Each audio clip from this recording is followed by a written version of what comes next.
नमस्कार दोस्तों, आप सभी का स्वागत है हमारे इस चैनल पर, जहां पर आपको इन्वेस्टिंग और फाइनेंशियल प्लानिंग से रिलेटेड सभी जानकारी मिलती है। दोस्तों, आज की वीडियो में हम दो बेस्ट बैलेंस्ड एडवांटेज फंड के बारे में जानेंगे।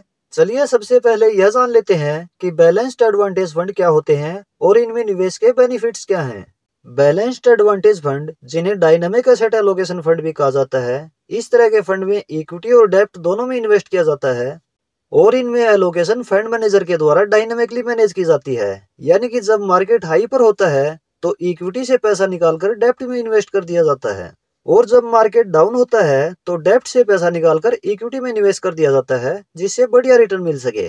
इस फंड में निवेश का यह बेनिफिट है कि मार्केट कंडीशन के अकॉर्डिंग आपके पैसे को फंड मैनेजर के द्वारा सही जगह निवेश कर दिया जाता है, जिससे आपका पोर्टफोलियो नेगेटिव में जाने से बचे और कंसिस्ट आपको रिटर्न मिलती रहे। हमने जो फंड लिए हैं वह है number 1 HDFC balanced advantage fund direct growth, number 2 SBI balanced advantage fund direct growth.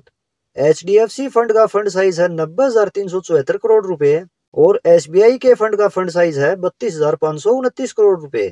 Fund size के मामले में दोनों ही फंड में बहुत ज्यादा निवेश लोगों ने किया हुआ है। HDFC के इस फंड की NAV है 504 रुपए 45 पैसे, जबकि SBI के फंड की NAV 14 रुपए 81 पैसे है। HDFC का यह फंड 12 वर्ष 2 महीना पुराना है, जबकि SBI का यह फंड 3 वर्ष 7 महीना पुराना है। इन दोनों ही फंड का एक्सपेंस रेशियो 0.81% है। एग्जिट लोड इनमें 1% लगेगा यदि 1 वर्ष में ही रिडीम करें।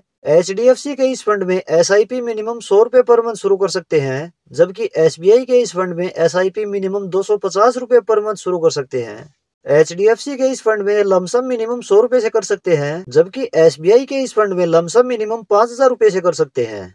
इन फंड की पास्ट परफॉर्मेंस इस प्रकार है।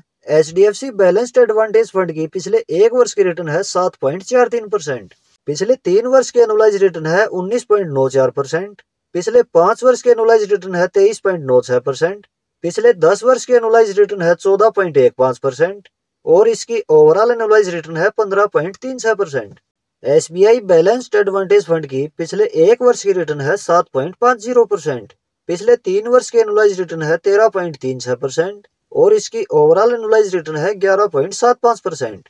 चलिए अब इन फंड की एसेट एलोकेशन देख लेते हैं। HDFC बैलेंस्ड एडवांटेज फंड का इक्विटी में एलोकेशन 56% है, डेब्ट में एलोकेशन 30.8% है, कैश में एलोकेशन 11.6% है, इक्विटी में लार्ज कैप में एलोकेशन 45.4% है, मिड कैप में एलोकेशन 6.1% है और स्मॉल कैप में एलोकेशन 4.5% है। SBI बैलेंस्ड एडवांटेज फंड का इक्विटी में एलोकेशन 42.9% है, डेब्ट में एलोकेशन 26.8% है, कैश में एलोकेशन 25.1% है, इक्विटी में लार्ज कैप में एलोकेशन 36% है, मिड कैप में एलोकेशन 5.1% है और स्मॉल कैप में एलोकेशन 1.8% है।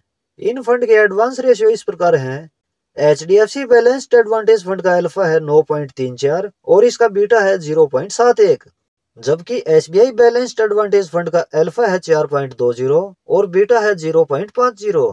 यहाँ पर HDFC के फंड का अल्फा ज्यादा है SBI से, यानी कि अपने बेंचमार्क के कंपैरिजन में HDFC के फंड ने बढ़िया आउट परफॉर्म किया है और बीटा यहाँ SBI के फंड का कम है, यानी अपने बेंचमार्क के कंपैरिजन में SBI का फंड कम वोलेटाइल रहा है। इन फंड की पास्ट रिटर्न कैलकुलेशन इस प्रकार है। यदि HDFC बैलेंस्ड एडवांटेज फंड में आज से 10 वर्ष पहले 5,000 रुपए महीना SIP शुरू की जाती तो अब तक इन्वेस्टेड अमाउंट होता 6 लाख रुपए और टोटल वैल्यू होती 14,31,000 रुपए। और यदि इस फंड में 10 वर्ष पहले 1 लाख रुपए लमसम निवेश किया जाता तो अभी तक यह हो गया होता 3,76,000 रुपए। यदि SBI बैलेंस्ड एडवांटेज फंड में आज से 3 वर्ष पहले 5,000 रुपए महीना SIP शुरू की जाती तो अब तक इन्वेस्टेड अमाउंट होता 1,80,000 रुपए और टोटल वैल्यू होती 2,17,000 रुपए। और यदि इस फंड में आज से 3 वर्ष पहले 1 लाख रुपए लमसम निवेश किया जाता तो अभी तक यह हो गया होता 1,45,000 रुपए। तो दोस्तों, यह है HDFC और SBI बैलेंस्ड एडवांटेज फंड की डिटेल्स। यदि आप भी चाहते हैं कि आप भी किसी ऐसे फंड में निवेश करें जिसमें मार्केट कंडीशन के अकॉर्डिंग आपका पैसा निवेश हो, तो इस तरह का फंड आपके लिए सही चॉइस हो सकता है। आशा है वीडियो आपको पसंद आई होगी। यदि वीडियो पसंद आई है तो वीडियो को लाइक और शेयर जरूर करें। आपका कोई सवाल इस टॉपिक से रिलेटेड है तो आप कमेंट में बता सकते हैं। इस तरह की इंफॉर्मेटिव वीडियोस चैनल पर रेगुलर आपको मिलती रहेंगी। इसके लिए आप यह चैनल सब्सक्राइब जरूर कर लें। मिलते हैं नेक्स्ट वीडियो में किसी और इन्फॉर्मेटिव टॉपिक के साथ। धन्यवाद।